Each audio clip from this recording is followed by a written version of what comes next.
right, so today we're diving into something pretty interesting from Robert Greene's The 48 Laws of Power. Uh-huh. It's called Never Outshine the Master, Okay. and we've got a lot of good material to work with today. Absolutely. Yeah, this one's really fascinating. So, a lot of people have sent in questions and thoughts about this law, and it's definitely one that kind of makes you think. It does. It really does. And, one of the things that's so interesting about this particular law is that it's not just like some surface level advice, Yeah. It really digs into the psychology of power dynamics. Oh, absolutely. And it highlights like these unseen currents that shape success and failure. Yeah, and it's not your typical, self-help kind of mantra. Yeah. It's never outshine the master, which Right. almost sounds A little bit. a little bit manipulative, right? It definitely has that Machiavellian ring to it, yeah. Yeah. But I think it's more nuanced than that. Yeah. It's not about being like this cunning manipulator. Right. It's about recognizing that power dynamics are always at play. So it's more about navigating those power dynamics strategically. Exactly. Yeah, and one of the key insights here is that the people in positions of power, the masters, as Greene calls them, Right. they're often driven by the same insecurities and desires as anyone else. So you're saying it's not just about competence then? No. It's about managing egos as well. Yeah, precisely. Yeah. And that's where the danger of outshining someone comes in. Okay. If you're constantly overshadowing your superiors, Right. it can trigger those insecurities, Yeah, leading to resentment, jealousy, and even fear. I think everyone's felt that at some point, right? Where you see someone getting all the attention and you think, Oh, for sure. oh man. Yeah, it's a very human reaction. Yeah. And people in power, they're not immune to it. Of course not. In fact, their positions often make them even more sensitive to threats to their authority. Right. So what you're saying is even if you're the most talented or capable person you know, in the room, it's not always in your best interest to let that be known. Yeah, it's not about suppressing your talents. Okay. It's about choosing your moments strategically. Gotcha. Sometimes the most powerful move is to let others shine, to make them feel acknowledged and appreciated. So it's almost counterintuitive. It is. You would think the path to power is paved with, showing off how brilliant you are. Right. But this law suggests a more subtle approach. Exactly. Think of it this way. Power is often more about perception than reality. Okay. And if you can influence how others perceive those in power, you can indirectly influence their power as well. Okay, I'm starting to see the bigger picture here. Good. But how do we know this actually works? Are there real-world examples of this law in action? Oh, absolutely. History is full of examples that illustrate this. Fascinating. Okay, so Yeah. give us the juicy details. All right, well, let's start with Nicolas Fouquet, the finance minister under King Louis XIV of France. Okay. Now, Fouquet was a brilliant man, incredibly capable, but he made a fatal mistake. He failed to understand the balance of power at play in the French court. So what happened? Well, Fouquet loved to showcase his wealth and his accomplishments. He threw these lavish parties, built this extravagant chateau, Oh, wow. and basically flaunted his success right in the face of the king.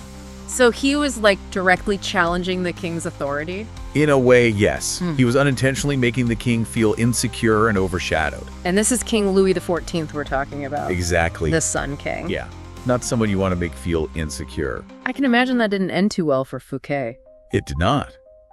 Louis, who was already known for his ego and his sensitivity to threats, saw Fouquet's displays as a direct challenge to his power. Oh, no. The result. Fouquet was accused of corruption, arrested, and imprisoned for life. Wow. That's a stark example of what can happen when you ignore this law. It is a cautionary tale. His downfall wasn't due to a lack of competence. It was a failure to understand the psychology of power. He didn't grasp that making the king feel superior, even if it meant downplaying his own accomplishments, would have been a far more strategic move. So it's not just about being good at your job. It's not. It's about understanding the political landscape and navigating those subtle dynamics. Precisely. And to illustrate the other side of the coin, the power of strategically not outshining, let's look at Galileo. Okay, now that's an interesting contrast. Yeah. What did Galileo do? Well, Galileo was brilliant an astronomer, one of the most groundbreaking thinkers of his time. Absolutely. He made incredible discoveries, but he also understood the importance of navigating the power structures of his era. And those power structures were largely controlled by the church, right? Exactly. And Galileo, with his revolutionary theories about the Earth revolving around the sun, he knew he was treading on dangerous ground. Oh, yeah. So when he discovered the 4 largest moons of Jupiter, he made a very strategic decision. I'm on the edge of my seat here. What did he do? He named them after the 4 Medici brothers. The Medicis. That's the powerful Italian family, right? Yes. Patrons of the arts and all that. Exactly.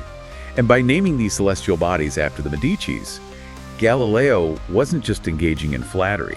Oh. He was playing a much deeper game. Okay, I'm intrigued. Tell me more. He was cleverly aligning himself with their power and prestige. Oh. Remember, the Medicis weren't just wealthy, they were obsessed with legacy, with leaving their mark on history. So by naming the moons after them, Galileo was tapping into that desire for immortality. Precisely. He was essentially saying, your name will forever be linked with these celestial wonders. It was a brilliant stroke of strategic humility. He was showcasing his discovery while simultaneously elevating the Medici's status. And did it work? It worked beautifully. The Medicis were absolutely thrilled. They showered Galileo with patronage and protection, which was essential for him to continue his controversial work. So by understanding the Medici's motivations and playing into their desire for legacy, Galileo was able to advance his own career and ultimately the advancement of science itself.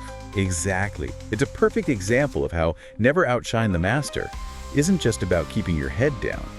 It's about understanding the nuances of power and using them to your advantage. It's about winning allies and securing support for your endeavors. This is making me think about how often we try to stand out to be the loudest voice in the room. But what if sometimes the smartest move is to step back and let others take the spotlight? It's a powerful concept, isn't it? And it's not just applicable to historical figures. Think about the modern workplace. You have that employee who's always trying to outshine the boss, constantly correcting them in meetings, taking credit for team achievements. Yeah, I could see how that would backfire. Absolutely. While that employee might think they're showcasing their ambition, they're actually undermining their chances of success. Because they're making the boss feel threatened. Exactly. Yeah. And that can lead to resentment, lack of opportunities, and even sabotage. Yeah. It's far more effective to be the person who makes their boss look good, who subtly highlights their contributions and reinforces their authority. Okay, so in the workplace, it's about being a strategic team player rather than a lone wolf superstar. Precisely. And this principle applies to social situations as well.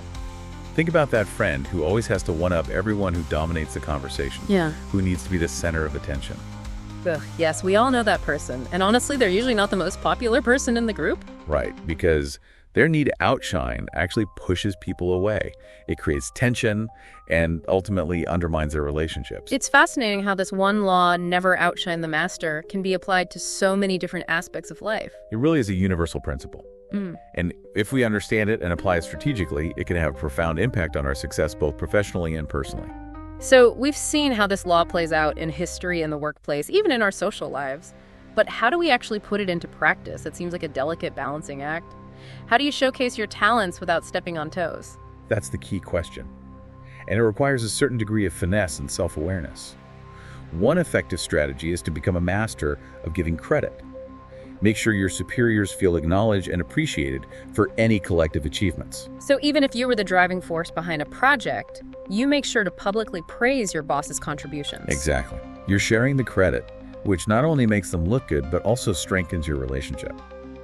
Another effective technique is to actively seek your superior's advice, even if you don't necessarily need it. Isn't that a bit manipulative?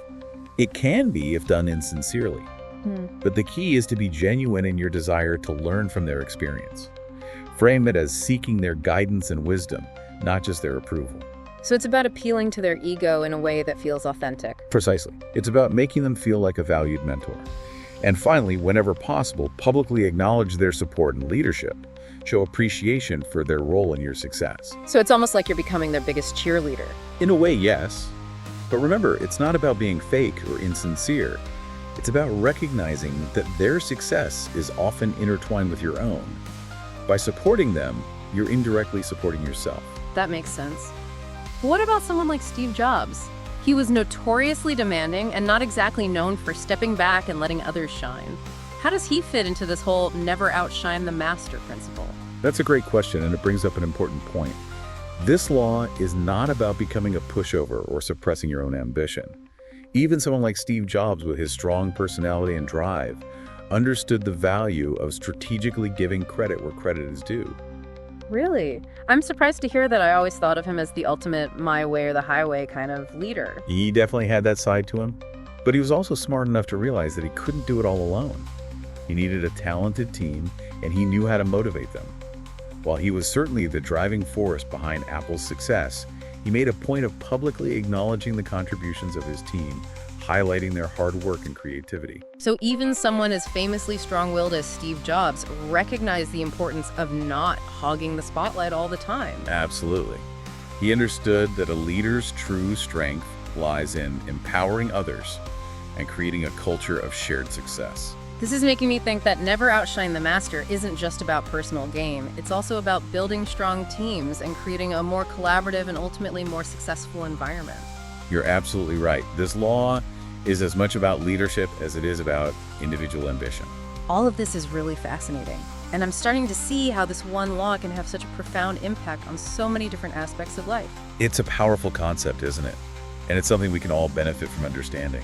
So we've explored the historical examples, the modern applications, the practical strategies, and even the nuances of leadership. Where do we go from here? What's the big takeaway for a listener? So we've explored all these examples and strategies. Where do we go from here? What's the big takeaway? I think the biggest takeaway is that this whole idea of never outshine the master, it really makes you think about power, you know? Yeah, like how it really works. Exactly. Yeah. And the subtle ways it operates. It's not about being a pushover, right? No, not at all. It's about strategy. Exactly. And realizing that sometimes to be successful, you need to let others take center stage. It's about playing the long game, Yeah, you know? right. Building relationships, understanding that real power is often about being able to influence and empower others.